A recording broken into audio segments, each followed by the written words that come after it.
What's up, everybody? I'm going to go over with you how I would approach having a cheat meal and how I do cheat meals to ensure three things.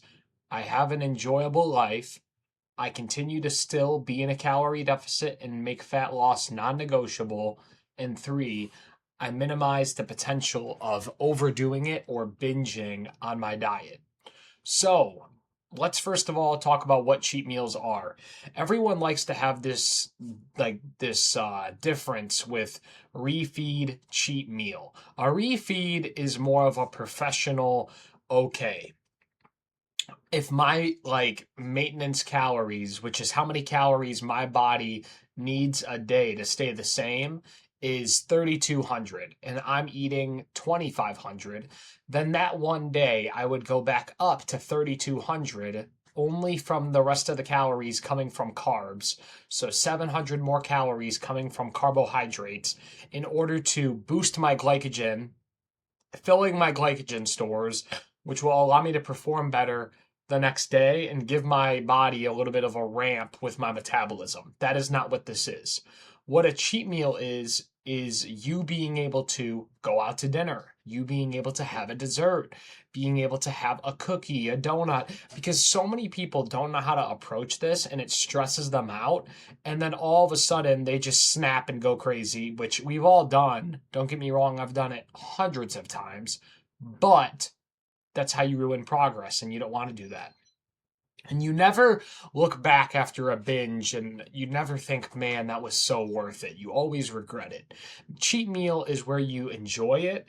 You maybe wanted a little more, or maybe you're good. And then you can move on with your life knowing that you did what you could to put yourself in a position to succeed.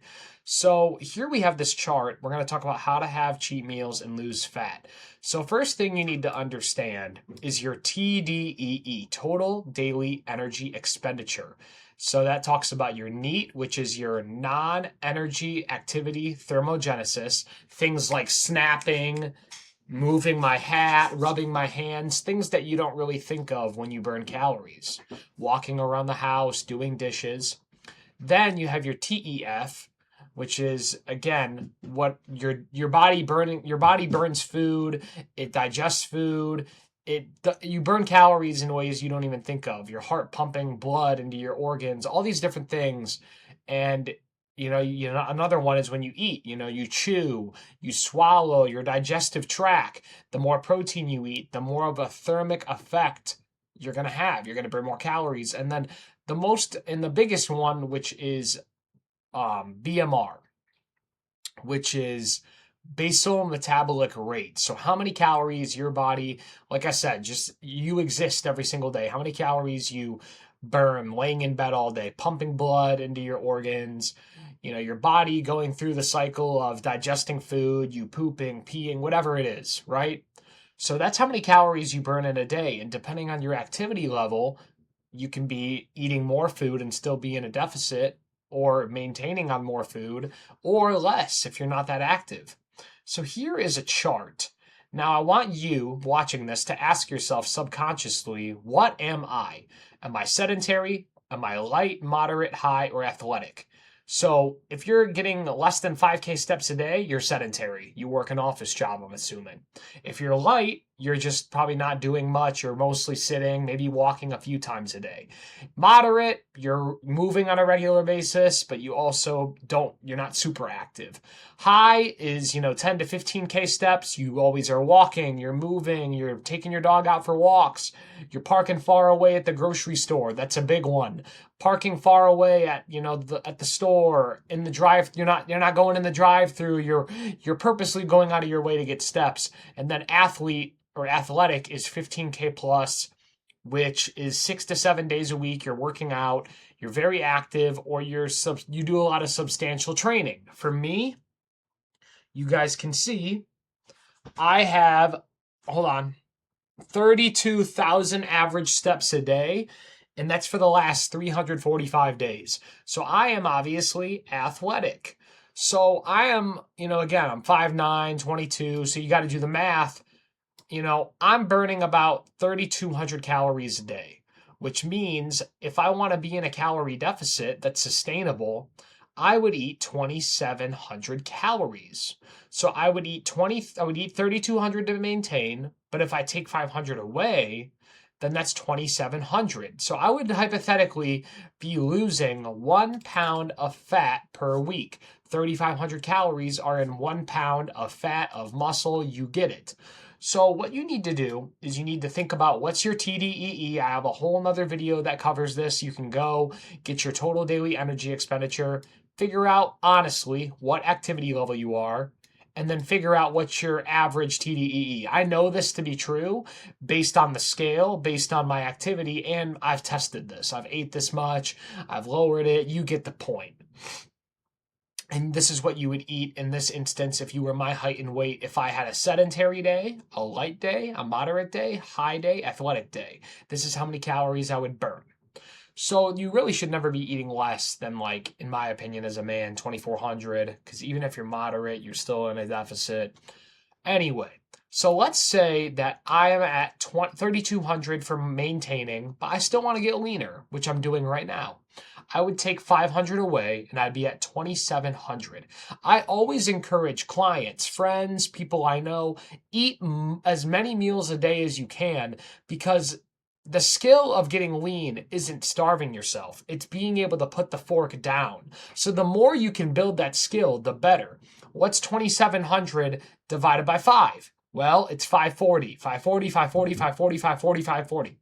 So if you ate 5 meals, each meal is 540 calories a day, that's 2,700 calories. That's pretty good.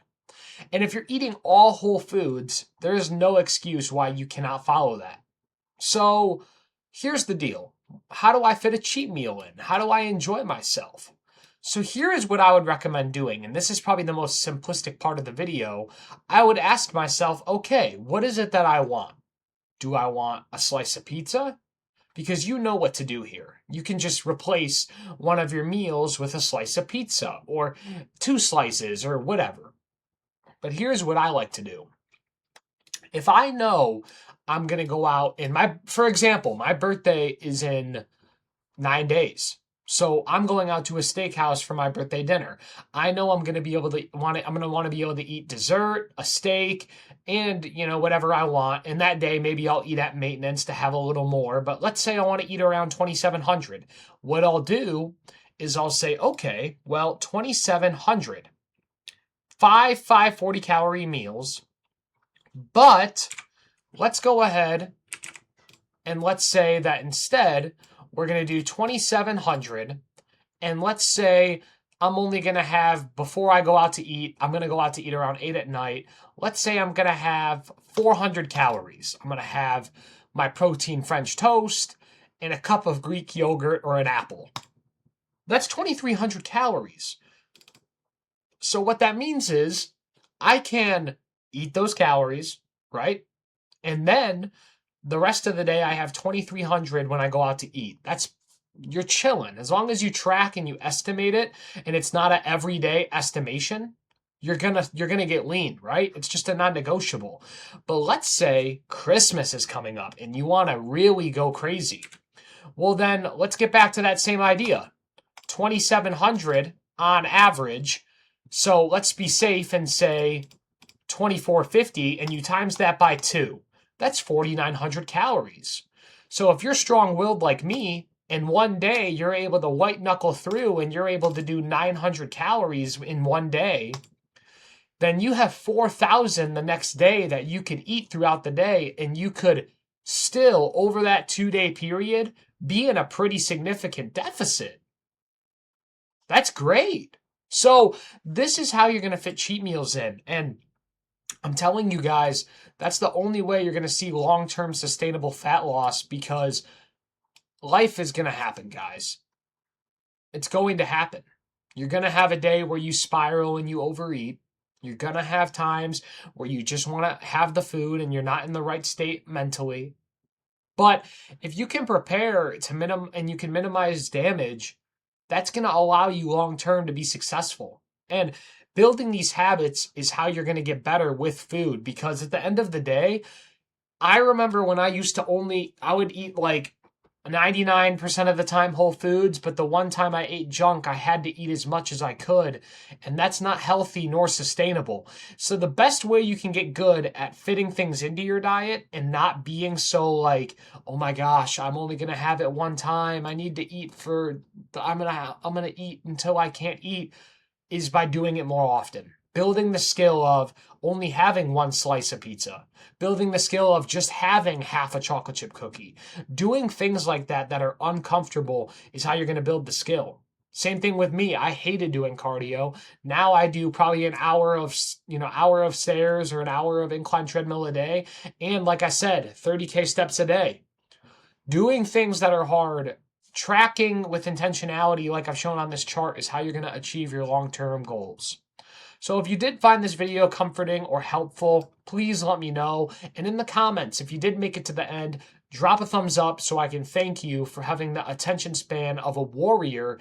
And comment your favorite cheat meal below, because for me, it's got to be pizza, steak and potato, Krispy Kreme donuts. Lock in. God bless.